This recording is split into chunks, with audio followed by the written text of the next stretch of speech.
Yes, it's Gary Nuska here with ICIWorld.tv with my friend and co-host David Grossman from All Talk TV, who's helping us incubate more TV programs. Thanks, Gary. Doing a great job hosting today. It's a pleasure Well, to be thank you, co-hosting and with you. I have you to thank for that. My pleasure. And we have a very special guest here today, Peter Massihi. Is that how you say it, Peter? And Peter is a graduate of a business degree in Denmark. And he's a specialist in educating people in residential investment real estate with some unique training methods here today. And he's taken some leadership on this, and he's got a large following of people who are taking advantage of all his services. And one of the things he is a product of is the Rich Dad, Poor Dad. And I know you have some maybe questions on that, David, that maybe you could ask on Sure, about the Rich Dad, Poor Dad. We both heard of it. So I have a soft spot for the Rich Dad, Poor Dad because I could personally relate to that. You know, my dad's a professional, hardworking guy, but you know, always struggling. And the concept that behind the whole Rich Dad, Poor Dad was that you know you got to put your assets to work for you. That's right. And so, you know, the book meant a lot to me. So do you want to tell us, you know, in your words, what's the concept behind Rich Dad, Poor Dad, and what's it all about? Yeah, absolutely, and that's a great question. This is a question that we get quite often from students that come through our organization. And we must admit that one of the things that book does, ever since Robert wrote that book, is it makes people think twice about where they are today and where they need to go. And as part of the book, Robert talks about what we know now as the cash flow quadrant, where it's basically a four-step scenario where you've got on the left-hand side of the quadrant, you've got the E and the S's, or the employees or the self-employed people, and then on the right-hand side you've got the B's and the I's, or the business owners and the investors. And Robert paints a really clear picture for people to recognize where they are in that quadrant. And oftentimes most people, like you were saying, are on the left-hand side of the quadrant. They're either employees working for somebody else, or they're self-employed, where they're basically owning their own job. Yes. And his mission in the world is basically to take people from the left-hand side and taking them over to the right-hand side into the B and the I quadrant. And that's what he have put together through Rich Dad Education is for people to realize and understand how you can move from the left-hand side to the right-hand side into the B and the I quadrant, basically. This must be quite exhilarating when you get people to do that, and you've got success stories. Yes. Do you want to mention some success stories that you've had doing some of that? Yeah, absolutely. I mean, myself, I'm the product of the product, as we like to call it. And when I got into the program about 7 years ago, I virtually went from being in a job full-time, both myself and my wife. And so what we did was, when we took some of this education and we started realizing how much potential there is out there to create passive income and wealth. And so what we did was we basically took the education and started investing, and virtually within 6-month time frame we were able to create enough passive income for one of us to quit our full-time job, just simply by following the things that we learned through Robert's program and be able to get out there and apply it. Now, the other good thing about this program also is that they offer a mentor that can come with you into your local market and start applying it. So as for myself, that's basically where I've been. I have seen hundreds of other students gone through our program and basically develop, if not the same result, but even better than that, have been able to excel and exceed way further more than what I have done personally, in order for them to create a passive income and be able to retire from their job and strictly focusing on real estate. Okay, so what is the typical profile of somebody who can become an investor? Do you need to have a lot of money to get into the market? What's involved with the training? How much time is required? Great question.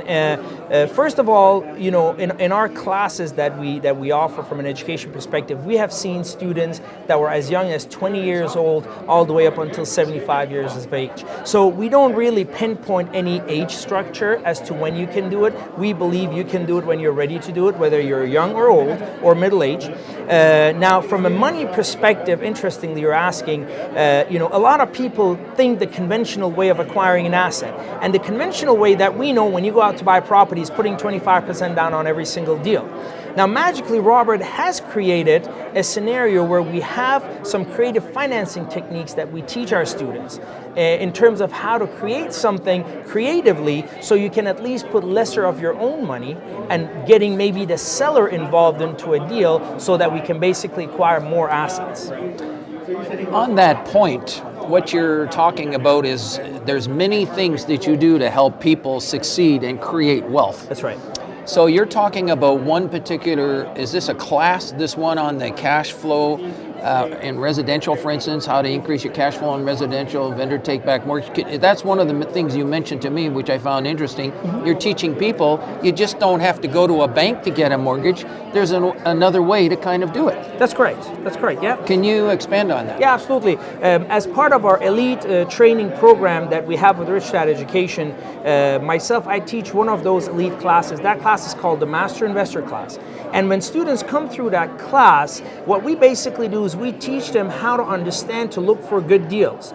Good deals from motivated seller, good deals where you're buying it below value so you can allow creativity to happen on a deal. You see, if we go out there and try to pay full price for properties, it's tough to become very creative. But if we're finding motivated seller and are able to purchase properties below value, much more is possible from a creative perspective. So therefore, in my class, that's one of my goals, is to make students understand how we look at it from an investor's eyes and get out there and find these deals. Then what I help them do is figuring out how to analyze the deal, go through the process of getting in touch with the seller and basically negotiating on putting an offer out. And basically take it to the next level, which then becomes negotiating on a creative financing scenario and how they can make the deal happen, basically. The couple of aspects to that, of course, one of them is finding a motivated seller. That's right. How are you finding things? Are you generally working in the GTA area? I know what your company is doing is all across Canada. Yeah. And how are you finding opportunities in the GTA? Very good.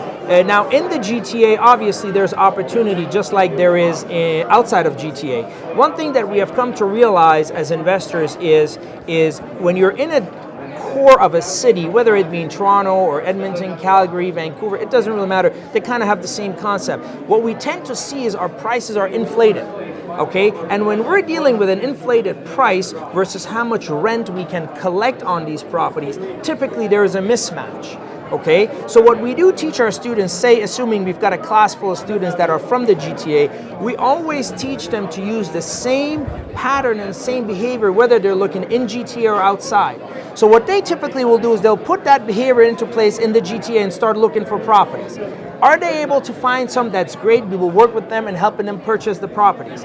However, if they're unable to find anything within their own zone, then what we do teach them is start expanding outside the bigger city. One of the biggest philosophies that we teach in Rich Dad Education is we as investors, we don't sit and wait for the money to come to us. Meaning we won't just sit and wait for properties to come to us in GTA or in any other cities. We actually chase the properties. So we will teach them how to go outside their own zone. Sometimes that is also a comfort zone for them, and start working outside the city so they can find the good cash flowing properties. Okay, so you're looking at the cap rates enter into it, return on investment enter into it? Yes. And do you have certain cap rates that you're looking for? That's right, yeah. Personally, as well as my students that I teach, we're looking at a minimum of 10% of a cap rate. If anything comes below 10, if it's closer to 10, we will do a little bit more due diligence. If it's way below 10, we simply walk away. Is there sometimes you have a 10, but you want to create something, or even an 8 or a 9, might you even make an offer that might produce a 10 and maybe they'll accept it and maybe they won't? Great question, yes, absolutely. When we're closer to 10, I'll probably say anywhere between 8.5, 9, and then up towards 10. Oftentimes what you can do is you can put an offer out, and then once you start a negotiation process, tweak things from a price perspective so you can bring that cap rate up. So that sometimes can happen. But if it's way below 10, say it's a 3, 4, or 5, oftentimes it's tough to push it up to 10. You know, Peter has such a wealth of experience in this business. There's no way that we can try and learn more from his brain because he's full of good things for people. We're going to have him back again on another one of these shows. We'll have to have him back. There's a lot of good information, and if people want to find out more, they should go to the website, I think. That's right, yeah. Peter Massihi, they go to richdadeducation.com, find out more, and sign up for some training. Absolutely, yes. Very good. Okay, thanks very much for being Thanks here. for We're being talking here. to Peter Massihi on Keeping It Real on All Talk TV. We'll be back shortly.